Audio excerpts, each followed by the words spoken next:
Bienvenue dans cette nouvelle vidéo de calligraphie. Aujourd'hui, nous allons faire de la calligraphie copperplate ou calligraphie anglaise.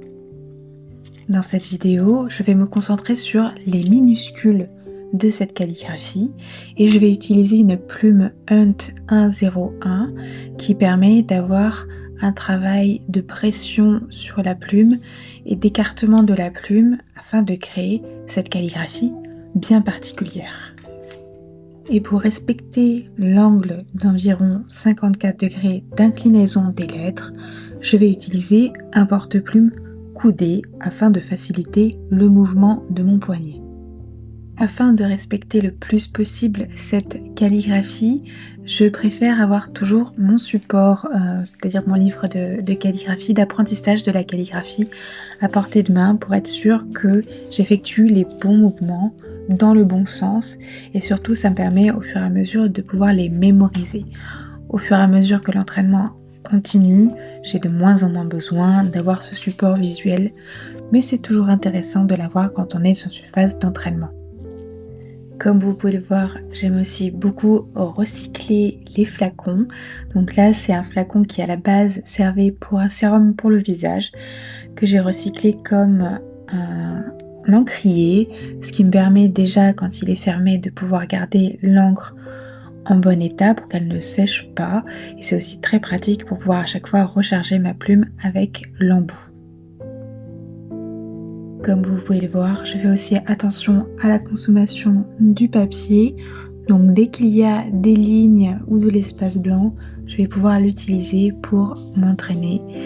Et donc c'est parti pour l'alphabet de A à Z en minuscules avec la calligraphie copperplate.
Quand on s'entraîne à la calligraphie, il est possible de faire des erreurs. Et là, comme vous pouvez le voir, j'ai fait une petite erreur en bas au niveau de la lettre F. Je suis partie dans le mauvais sens. Et quand c'est comme ça, je décide en général de refaire la lettre, surtout pour pouvoir mémoriser le geste.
difficultés aussi qu'il y a dans la calligraphie, c'est de pouvoir gérer la quantité d'encre qu'il y a dans la plume. Il faut qu'il y en ait assez pour pouvoir écrire la lettre correctement, mais pas trop non plus pour éviter de faire des taches d'encre. Il est donc tout à fait normal de faire ce type d'erreur, mais avec l'entraînement, on commence à avoir le coup d'œil sur la quantité d'encre nécessaire pour chacune des lettres.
Voilà, nous arrivons à la fin de cette vidéo. J'espère qu'elle vous aura plu. N'hésitez pas en commentaire à me proposer d'autres idées, d'autres tutoriels si vous en avez envie. Et moi, je vous dis à très bientôt.